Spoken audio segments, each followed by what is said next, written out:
Hello बच्चों, let us read the question. A uniform cylinder of length L and mass M having cross-sectional area A is suspended with its length vertical from a fixed point by a massless spring such that it is half submerged in a liquid of density sigma. At equilibrium position, the extension x0 of the spring when it is in equilibrium is. नीचे हमें कुछ options दिए गए हैं और सबसे नीचे हमें एक कांस्टेंट डिफाइन किया गया है. कहता है here k is spring constant. Options में जो k दिख रहे हैं वह है स्प्रिंग कांस्टेंट, दिए गए स्प्रिंग के लिए स्प्रिंग कांस्टेंट. तो ये क्वेश्चन जिन जिन कॉन्सेप्ट पर डिपेंड कर रहा है, अर्थात इसका जो की कॉन्सेप्ट है, की कॉन्सेप्ट, उसमें से पहला है first spring force. Spring force, जब एक स्प्रिंग को हम एलोंगेट करते हैं या कंप्रेस करते हैं तो वहां एक फोर्स डेवलप होता है. अगेंस्ट द एलोंगेशन और कंप्रेशन हम इसको कहते हैं स्प्रिंग फोर्स. यहाँ जो दूसरा की कॉन्सेप्ट लगा हुआ है वह है बियॉन्ड फोर्स.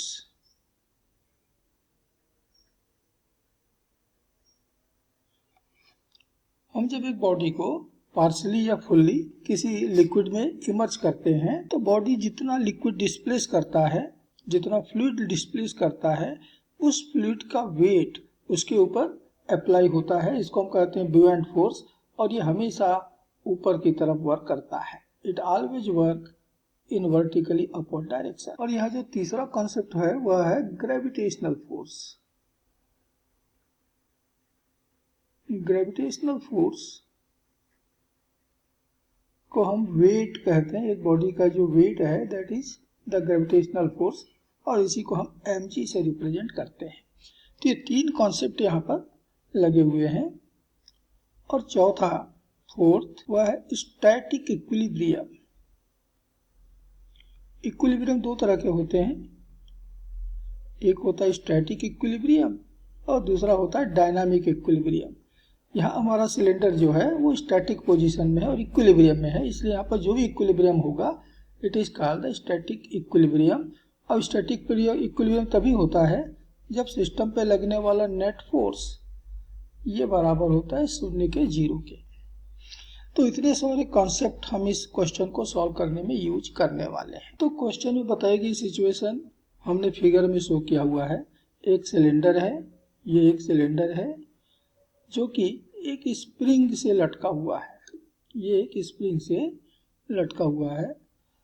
अब इस सिलेंडर का जो वेट है वह मास है वह है m और इसलिए इसका वेट हो गया mg. और हमको मालूम है कि हमेशा डाउनवर्ड काम करता है. This is the gravitational force और वेट.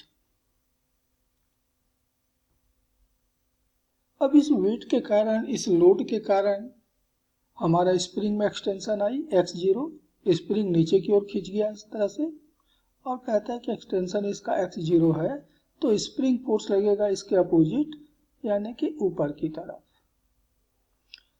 और ये फोर्स लगता है kx के बराबर. तो यहाँ पर x जगह x0 दिया है तो kx0 हो गया. अब ये सिलेंडर जो है आधा एक लिक्विड के भीतर डूबा है जिसकी डेंसिटी है सिग्मा. तो इसका आधा वॉल्यूम जो है वो लिक्विड के भीतर है तो उतना ही वॉल्यूम का इसने लिक्विड डिस्प्लेस किया हुआ है. और जितना लिक्विड डिस्प्लेस किया हुआ है उसका वेट, जिसको कि हम बियॉन्ड फोर्स कहते हैं, ये बियॉन्ड फोर्स लगेगा ऊपर की तरफ. ये हमेशा ऊपर की तरफ लगता है. मान लो कि हम इसको FB से रिप्रेजेंट करते हैं और ये बॉडी हमारी, ये पूरा सिस्टम हमारा इक्विलिब्रियम में है. इसका मतलब इसके ऊपर लगने वाला नेट फोर्स 0 है और ये तभी पॉसिबल होगा जब अपवर्ड फोर्सेस डाउनवर्ड फोर्स को बैलेंस करेंगे. तो यहाँ स्प्रिंग फोर्स डेवलप हुआ.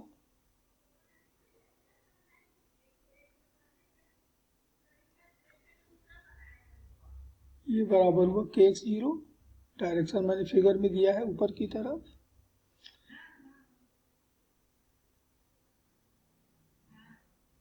दूसरा है वेट, ये बराबर mg,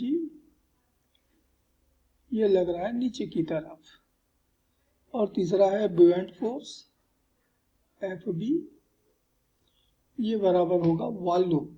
तो सिलेंडर के वॉल्यूम का आधा, इतना ही वॉल्यूम का लिक्विड डिस्प्लेस हुआ है, तो वॉल्यूम होता है लेंथ, तो लेंथ L/2 इंटू एरिया, ये हो गया volume of the displace liquid, ये वॉल्यूम इंटू डेंसिटी, डेंसिटी दिया हुआ है सिग्मा, ये हो गया डिस्प्लेस लिक्विड का मास, और इसमें हमने g को मल्टीप्लाई किया तो ये हो गया वेट, ये हो गया बुएंट फोर्स, और ये भी लगेगा ऊपर की तरफ।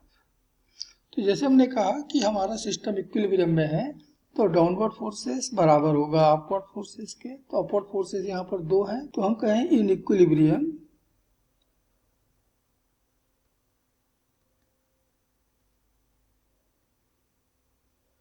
दोनों अपवर्ड फोर्सेस kx0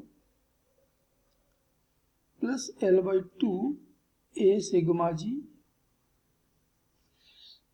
ये दोनों ने मिलकर बैलेंस किया है डाउनवर्ड फोर्स अर्थात mg को।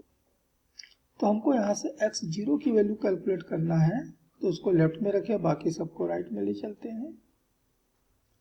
तो mg minus LA sigma g upon 2, यहाँ से मैंने mg को कॉमन लिया तो पहले से बच गया 1, पूरा चला गया, माइनस यहाँ से g तो है, g तो बाहर आ गया, लेकिन m नहीं है, तो m हम यहाँ पर डिवाइड कर लेंगे, तो हो जाएगा LA सिग्मा अपॉन, तो हमको मिल गया था कि kx0 बराबर mg हमने कॉमन लिया था 1 minus LA sigma by 2m।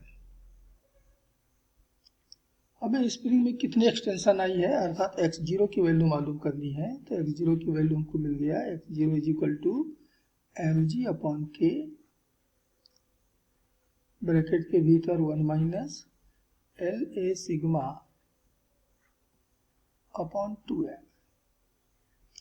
तो यह है उस स्प्रिंग में आने वाली एक्सटेंशन की वैल्यू, और यही हमारा होगा इस क्वेश्चन के लिए final answer. x0 equal to mg by k, bracket में 1 minus LA sigma upon 2m। तो चलिए देखें कौन सा ऑप्शन करेक्ट हो रहा है।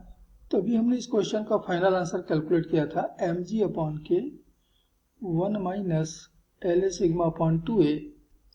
इसका मतलब हुआ कि इस क्वेश्चन का करेक्ट आंसर है option B. Hope you understood it well, best of luck.